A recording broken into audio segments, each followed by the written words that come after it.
सबसे पहले तो मैं पूरे देशवासियों का बहुत बहुत धन्यवाद कहना चाहती हूँ, आप मीडिया पर्सन्स का भी, क्योंकि आप लोग ही हम लोगों को इतना through out the journey wrestling में आपने सपोर्ट किया है। तो मैं उम्मीद करती हूँ कि मैं आपकी उम्मीदों पे खरा उतरूँ बिल्कुल। और कांग्रेस पार्टी का मैं बहुत बहुत धन्यवाद करती हूँ, क्योंकि जब बोलते हैं ना कि बुरे टाइम में पता लगता है कि अपना कौन है।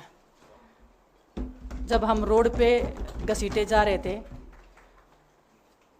तो छोड़ के बीजेपी को देश में जितनी भी पार्टियां हैं वो हमारे साथ में थी, हमारे दर्द को समझ पा रही थी, हमारे आंसुओं को समझ पा रही थी।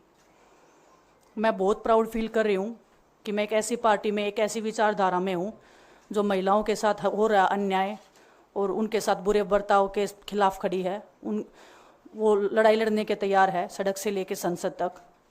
और मैं विश्वास दिलाती हूँ पूरे देशवासियों को कि जो मेहनत, जो लगन से हमने रेसलिंग में काम किया है, हम चाहते हैं कि देश के हर एक नागरिक को जो दर्द, जो तकलीफ हमने झेली है, खासकर महिलाओं के लिए, हर एक उस महिला के साथ में हम खड़े हैं जो अपने आप को लाचार, अपने आप को बेबस समझती है।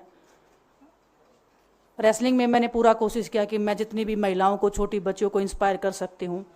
मैं चाहती तो मैं जंतर मंतर पे रेसलिंग छोड़ सकती थी, और सभी लोग भी मान रहे थे, पूरा देश इस चीज़ को विश्वास कर रहा था, क्योंकि बीजेपी आईटी सेल ने उस चीज़ को साबित करने की कोशिश की थी कि हम चले हुए कारतूस हैं, हम ख़त्म हो गए हैं, हम पॉलिटिक्स कर रहे हैं। उन्होंने बोला मैं नेशनल नहीं खेलना चाहती, मैंने नेशनल चैम्पियनशिप खेला। उन्होंने बोला ये ट्रायल्स दे के नहीं जाना चाहते, मैंने ट्रायल्स भी दिया। उन्होंने बोला कि ओलंपिक्स लेवल तक नहीं जाना चाहते, मैं ओलंपिक्स में गई, मैं फाइनल्स में गई।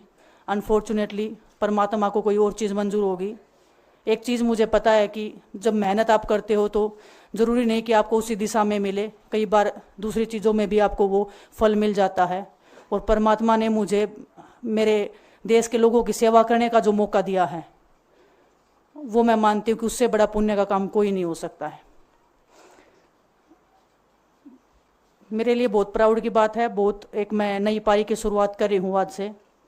मैं चाहती हूँ कि जो हमने फेस किया एज ए खिलाड़ी होने के नाते, उन सब खिलाड़ियों को वो चीज़ ना फेस करनी पड़े। हम उनकी लड़ाई में साथ हैं। शायद उनको आज हिम्मत मिले कि जो पार्टियां पावर में रहती हैं शायद वो साथ में नहीं खड़ी हों, लेकिन उनके बहन भाई हैं जो उनके साथ में खड़े हैं। और हमें पता है स्पोर्ट्स में कितना गलत होता आया है, नहीं बोल पाते हैं खिलाड़ी। आप हमसे देख लो, बजरंग के ऊपर डोप का बैन लगा दिया 4 साल का, सिर्फ किसी लिए कि सिर्फ उन्होंने आवाज़ उठाई थी हमारे साथ बैठ के। तो उसका भुगतान हम कर रहे हैं, आज तक कर रहे हैं, लेकिन हम डरेंगे नहीं, पीछे नहीं हटेंगे। जो लड़ाई थी वो जारी है, ख़त्म नहीं हुई है। कोर्ट में हमारा केस चल रहा है, वो लड़ाई भी हम जीतेंगे, ज़िंदगी की जंग भी हम जीतेंगे। खेल में जैसे हमने कभी हार नहीं मानी है, तो हम इस नए प्लेटफॉर्म पे जो आ रहे हैं, देश की सेवा का भाव, और सिर्फ बोलने तक सीमित नहीं रहेगा ये। हम दिल से हमने खेल किया है और दिल से हम ये काम करेंगे, जी जान से मेहनत करेंगे, अपने लोगों के बीच में रहेंगे। जो भी हम अपने लोगों का भला कर सकते हैं, चाहे कितना ही % हमारे हाथ में होगा, वो हम करने की कोशिश करेंगे। और मैं अपनी बहनों को बताना चाहती हूँ कि आपकी बहन आपके साथ में है। किसी भी मुसीबत में, किसी भी पल, किसी भी क्षण आप ऐसे मत समझना कोई भी आपके साथ में नहीं है।